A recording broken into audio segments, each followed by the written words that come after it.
while they lay in ambush along the road to kill him.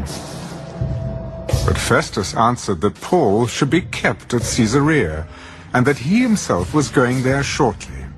Therefore, let those who have authority among you go down with me and accuse this man, to see if there is any fault in him. And when he had remained among them more than 10 days, he went down to Caesarea. And the next day, sitting on the judgment seat, he commanded Paul to be brought. When he had come, the Jews who had come down from Jerusalem stood about, and laid many serious complaints against Paul, which they could not prove, while he answered for himself, Neither against the law of the Jews, nor against the temple, nor against Caesar have I offended in anything at all. But Festus, wanting to do the Jews a favor, answered Paul, Are you willing to go up to Jerusalem and there be judged before me concerning these things? I stand at Caesar's judgment seat, where I ought to be judged. To the Jews I have done no wrong, as you very well know. For if I am an offender, or have committed anything deserving of death, I do not object to dying.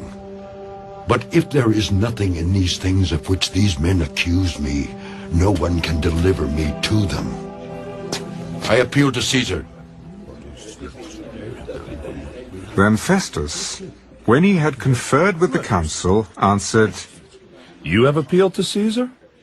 To Caesar you shall go. And after some days, King Agrippa and Bernice came to Caesarea to greet Festus. When they had been there many days, Festus laid Paul's case before the king. There is a certain man left a prisoner by Felix, about whom the chief priests and elders of the Jews informed me, when I was in Jerusalem, asking for a judgment against him.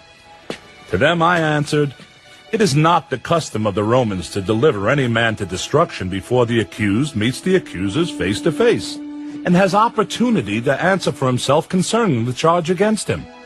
Therefore, when they had come together without any delay, the next day I sat on the judgment seat and commanded the man to be brought in. When the accusers stood up, they brought no accusation against him of such things as I supposed, but had some questions against him about their own religion, and about a certain Jesus who had died, whom Paul affirmed to be alive. And because I was uncertain of such questions, I asked whether he was willing to go to Jerusalem and there be judged concerning these matters. But when Paul appealed to be reserved for the decision of Augustus, I commanded him to be kept till I could send him to Caesar. I also would like to hear the man myself. Tomorrow you shall hear him. So the next day, when Agrippa and Bernice had come with great pomp, and had entered the auditorium with the commanders and the prominent men of the city, at Festus' command, Paul was brought in. And Festus said, King Agrippa and all the men who are here present with us, you see this man about whom the whole assembly of the Jews petitioned me, both at Jerusalem and here, crying out that he was not fit to live any longer. But when I found that he had committed nothing deserving of death, and that he himself had appealed to Augustus, I decided to send him. I have nothing certain to write to my lord concerning him. Therefore I have brought him out before you, and especially before you, King Agrippa, so that after the examination has taken place, I may have something to write. For it seems to me unreasonable to send a prisoner and not to specify the charges against him.